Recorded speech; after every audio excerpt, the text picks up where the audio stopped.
Pardon the interruption, but I'm Pablo Torre, and with Mike and Tony off, I am a little afraid that people are going to see me as, like, the captain of the B team. I'm Mina Kimes, and Pablo, don't worry, no one sees you as the captain. Okay. So, first off, I was the captain of my Lincoln Douglas debate team in high school. So, factually inaccurate by you. They saw me as the captain. Still today, maybe. Stereotypes here, Pablo. Out the Yes. gate. Varsity debate is a sport. Welcome to PTI, incidentally, with Mike and Tony off. I am joined by my, yes, great friend, but also mortal enemy from NFL Live, Mina Kimes. There is that army of simps. But we begin today with tonight's sold-out Summer League debut of Victor Wembanyama. Because, Mina, the #1 pick in the draft is going to take the court against the #2 pick, Brandon Miller, in a matchup of, various Spurs and Hornets, I suppose. But Wembanyama also learned today that no charges will be filed for the incident between his security team and Britney Spears, which is a sentence that I really never thought I would utter. But my question for you is whether it's appropriate to have really high expectations for Wembanyama in tonight's debut. It is impossible not to, Pablo, for all of the obvious basketball reasons you have heard on this network for months now. Greatest prospect since months. LeBron, 7'3" demigod, but also because the level of hype is such that he has reached TMZ. I bring the story up not to litigate who is in the wrong. I am not touching that story with a Wembanyama-size poll, but I do think it's worth taking a moment to recognize the incredibleness of the fact that one of the most famous pop stars in the history of the world approached a French teenager who has never played in the NBA because she was a fan. That is the level of hype we are dealing with. Obviously, tonight will not be a referendum on his NBA career, but all of the buzz is merited and inescapable.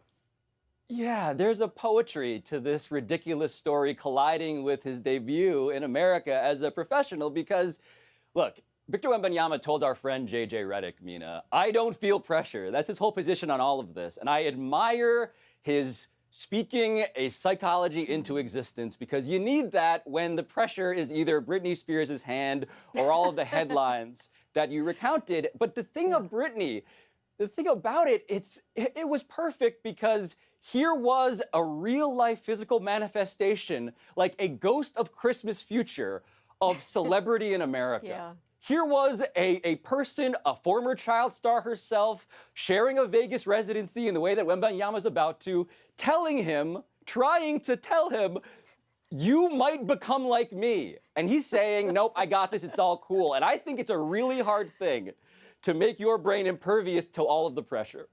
Well, now I'm just thinking about Wembanyama posting Instagrams of him dancing in front of a camera in his home like Britney.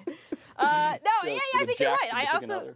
I think it's a fair point that this little test, if you want to call it that, is probably more challenging than anything he's going to face at this point in his NBA career. Although I do think it is worth noting that the two other young stars we will see, first Brandon Miller, eventually Scoot Henderson, were also very highly touted prospects that could have gone #1 in other drafts. So I do think it's going to be compelling to watch all of them go head-to-head and weigh them against each other.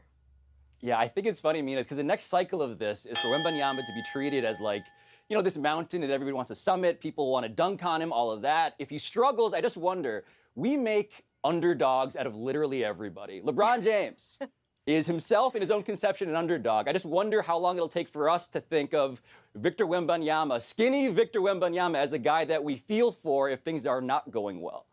Yeah, I don't think anyone's ever looked down on that guy. All right, let's move to baseball and Shohei Ohtani's future with the Angels. The team opens a 2-game set against the Dodgers tonight, having lost 3 straight, 11 of 15, and Mike Trout to wrist surgery. John Paul Morosi writes on MLB.com that few in baseball see the Angels trading Ohtani before the deadline. First, he could decide to stay, even if the Angels miss the playoffs. And second, he's great for ratings and sponsorships. Pablo, if you were running the Angels, would you trade Ohtani? If I had this power, there is no way in hell I am trading Shohei Ohtani. And I understand that there is a rational basis for that argument, right? And I'll hear you out on it if you want to make it. But if I'm the GM of the Angels, the only way I am trading Shohei Ohtani is if Shohei Ohtani agrees to publicly, with like a notary present, publicly declare that I am going to leave the Angels at the end of this season. Because if I'm the GM of the team and I trade that guy, I believe the only precedent we have for Shohei Ohtani being traded literally got traded and cursed the franchise that he left.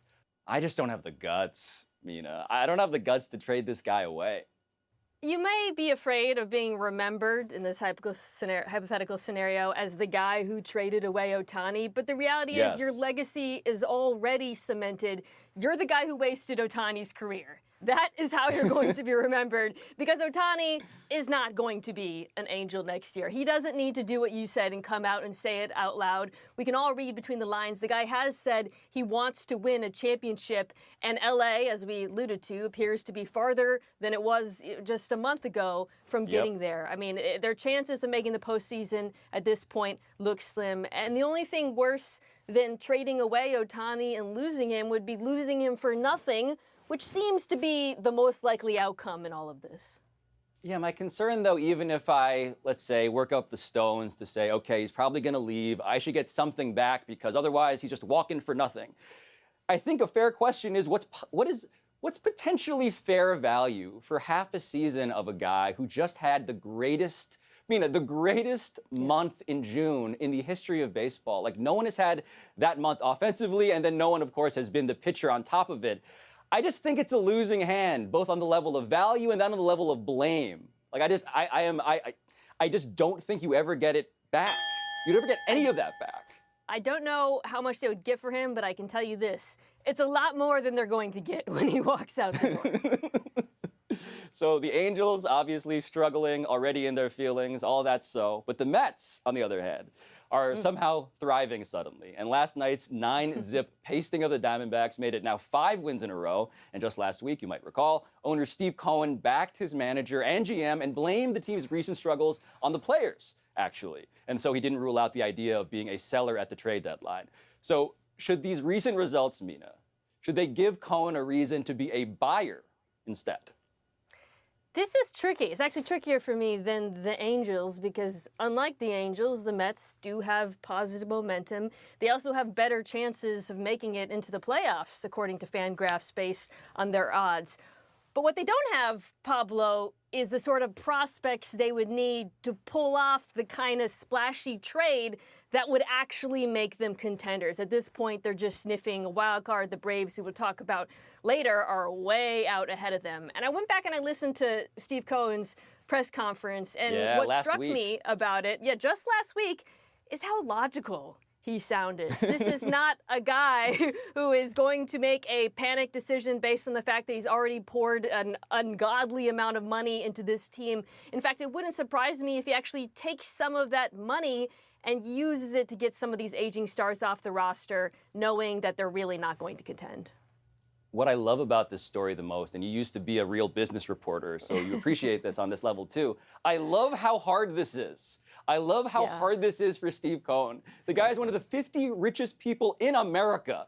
He has spent more money on this baseball team than anyone has spent on a baseball team in the history of baseball. And he is lost. He's holding these press conferences where he's trying to impose reason and logic and rationality. And the reality is he's having a really tough time. And I think of a quote that Josh Harris, who is the incoming owner of the Commanders, current owner of the Sixers, said about like how hard it is to run and own a team. He said, no one cares about the price of polypropylene or whatever that chemical is, but they care about who's in the order, who's in the lineup for these teams. And Steve Cohen is trying to reckon with the fact, okay, my team isn't that good, but I'm the guy who's a master of the universe. So do I possibly bring my tail between my legs and sell at a deadline when I have all of the money in the world to play with?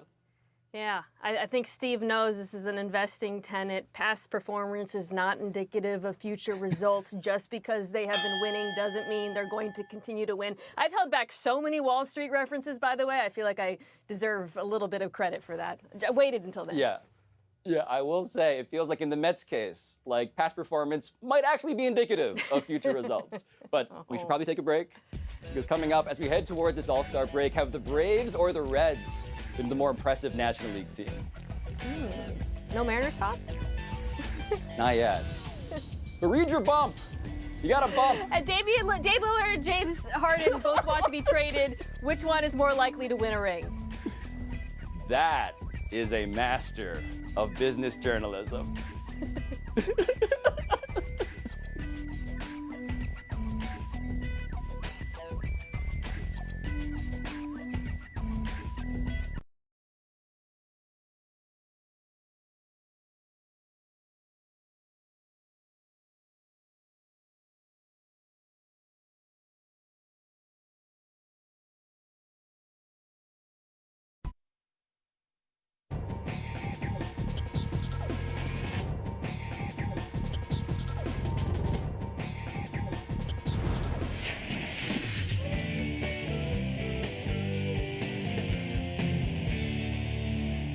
All right, it's time for the first game ever played on this show, back when Mina and I were about 7, I think. Toss up. Let's get the first one from the producer over the loudspeaker. Toss up, more impressive National League team, the Reds or the Braves? So the Reds and Braves are really good, and I have been trying to make a case for why the Braves are the answer to this question, so I will consult my notes inconspicuously located.